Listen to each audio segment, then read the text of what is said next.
Dear Seabrook residents, family, and friends, please take a moment to view the PowerPoint that I have put together to inform you, the voters, and let you know what I have to offer as a Seabrook School Board candidate. Thank you for your ongoing support. Hello, my name is Maria Rivette Brown. I am honored to be a candidate for the Seabrook School Board. I am the proud wife of a veteran, happily married for 33 years. Together with my family, our daughter and granddaughter, we make the fifth generation to attend Seabrook Schools. I attended Winnicott High School and went on to further my education in the medical and administrative field, with a focus on finance. I am a certified Microsoft Office specialist with focus on customer service and human resource. My career has always related to helping people, whether it be in a maternity unit, the schools, visiting nurses and hospice, emergency management, or my current job of 26 years working in the medical field.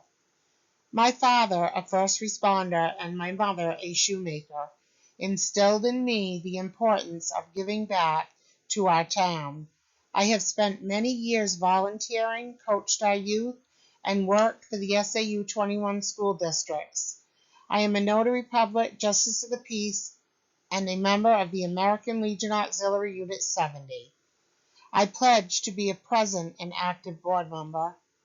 I proudly bring to the table 14 years of school board experience, 9 years on the Winnicott School Board, and 4 years on the Seabrook School Board, appointed for a year by my fellow board members.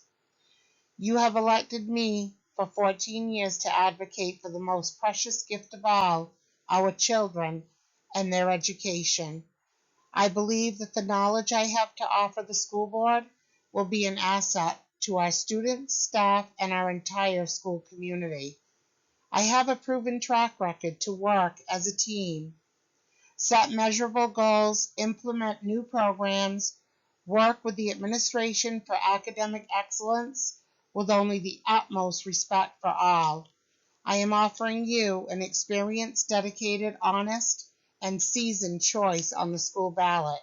I will always put the kids first.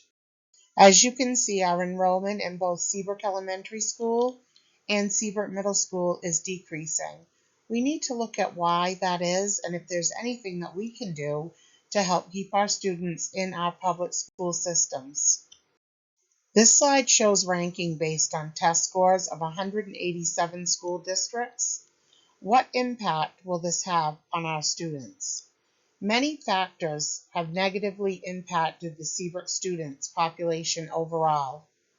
Seabrook School District ranks in the bottom 10%, 177 out of 187. Seabrook Middle School test scores have sunk to a staggering 16% proficient in math, leaving 84% of our students below proficient, and 32% in reading, leaving 68% of our students below proficient. Seabrook Elementary School results, 29% proficient in math, leaving 71% of our students below proficient, and 34% in reading, respectively, leaving 66% of our students below proficient. However, the remaining feeder districts to Winnicott Regional High School, namely Southampton, Hampton Falls, and Northampton, rankings in the top 20%, 10th, 11th, and 19th. They have an average of 60% to 79% in math and 70% to 84% in reading proficiency. We must answer why the Seabrook School academic achievement is so low while we are all part of SAU 21. The graph lines below show Seabrook staying flat for many years while other districts peak very high and drop some but rebound very quickly before and after the pandemic. Something I wanted to just make sure you understand on this slide is this is out of 187 districts within the state of New Hampshire. The graph lines below are compared to 456 New Hampshire schools. Notice Seabrook test ranked very low and has remained flat for many, many years, while our sister district's test ranked very high, dipped a little, but again bounced back. It will take a village to help our students be prepared and where they should be. This graph, again, is based on 456 schools in New Hampshire. As you can see, Seabrook Elementary School overall test ranking is 351 out of 456 schools. Their reading was 30 to 34%, but if you look at the line, you can see the state minimum is 52%, so we have some improvement needed there. And if you look at the math test scores, you'll see they're between 25 and 29%, and again, the state minimum is 38%, so again, we need to improve in that area also. Our next slide shows Seabrook Middle School. Overall test ranking 425 out of 456 schools. They're at the bottom 10%. And as you can see again, their line has laid pretty flat for a very long time with not a whole lot of movement. Their math test scores were 16% proficient. The state is 38%. So you can see the line graph showing that we need improvement there. The reading test scores are 33% proficient. The state minimum is 52%. Again, we need improvement and we need to help our kids.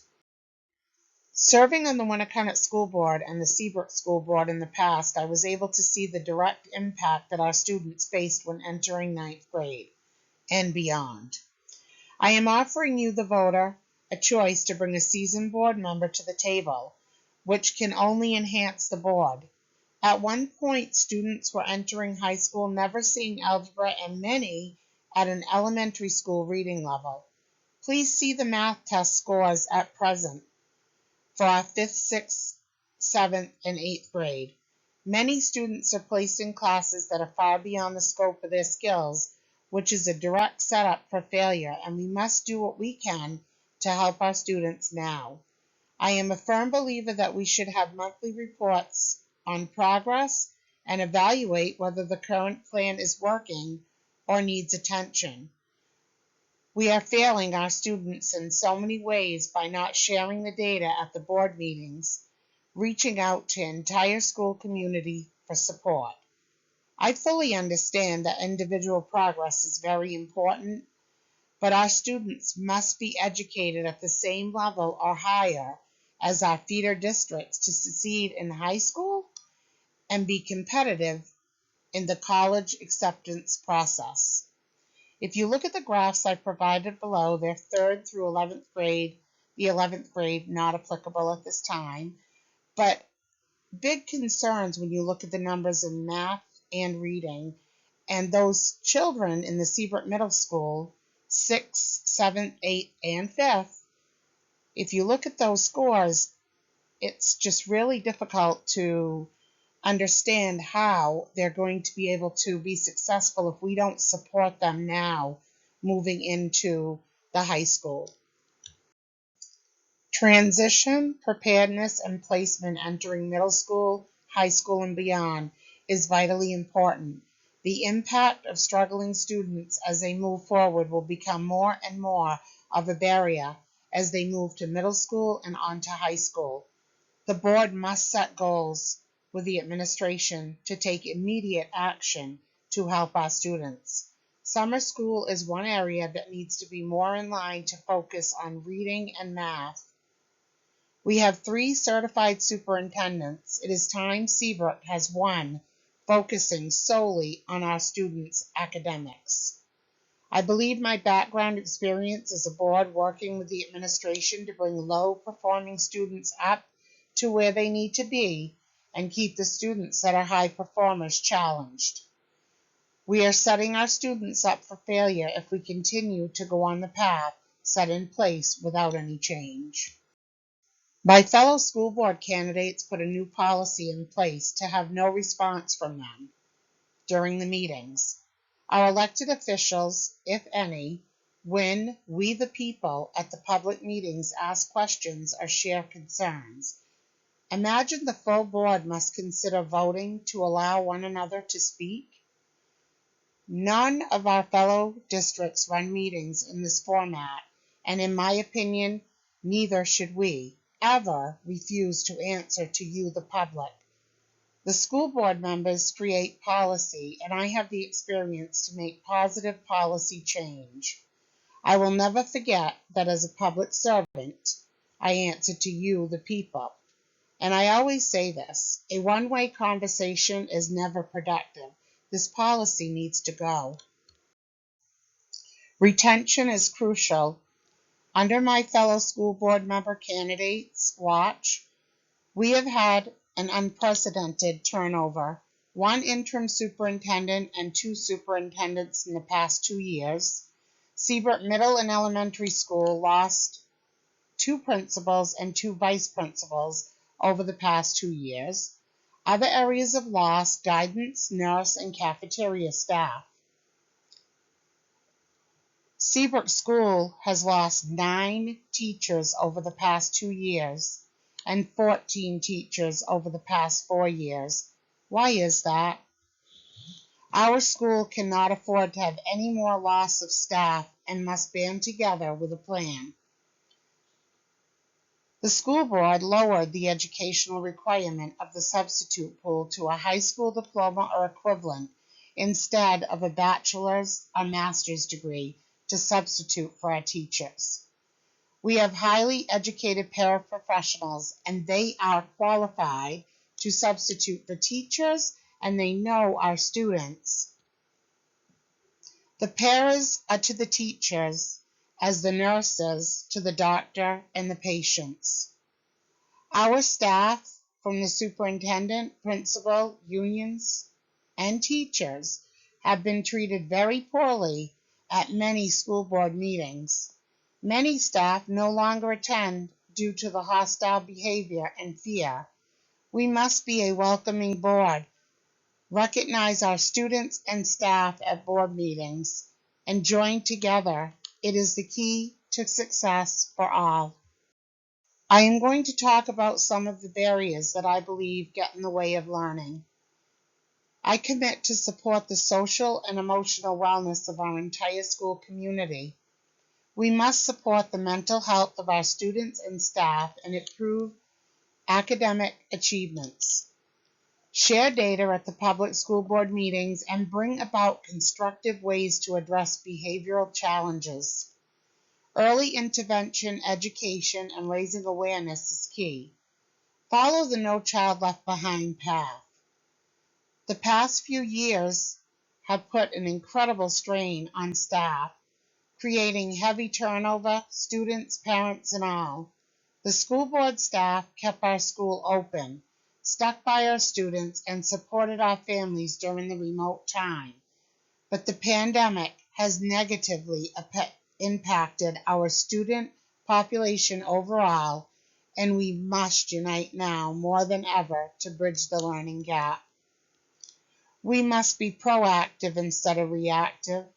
Student wellness, mental health, behavior, bullying, school violence, suicide, addiction, all can be barriers. Ongoing training, bring in forums, speakers, bring back the Youth Risk Behavior Survey, DARE program we have in 5th grade, let's add it to 6th, 7th, and 8th. Engage community, empower staff, grow the PTO, and increase volunteers. We have so many retired residents that could bring a wealth of knowledge into our schools. Bridge the gap between school and town. Working as a team to set goals. Have retreats throughout the school year, always putting the needs of our students first. And at the bottom of the slide, I explained a little bit about the Youth Risk Behavior Survey. If you want to read on it, it's really a great amount of data that could help us all moving forward.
In closing, I would like to take a moment to thank you for taking your time to watch my presentation.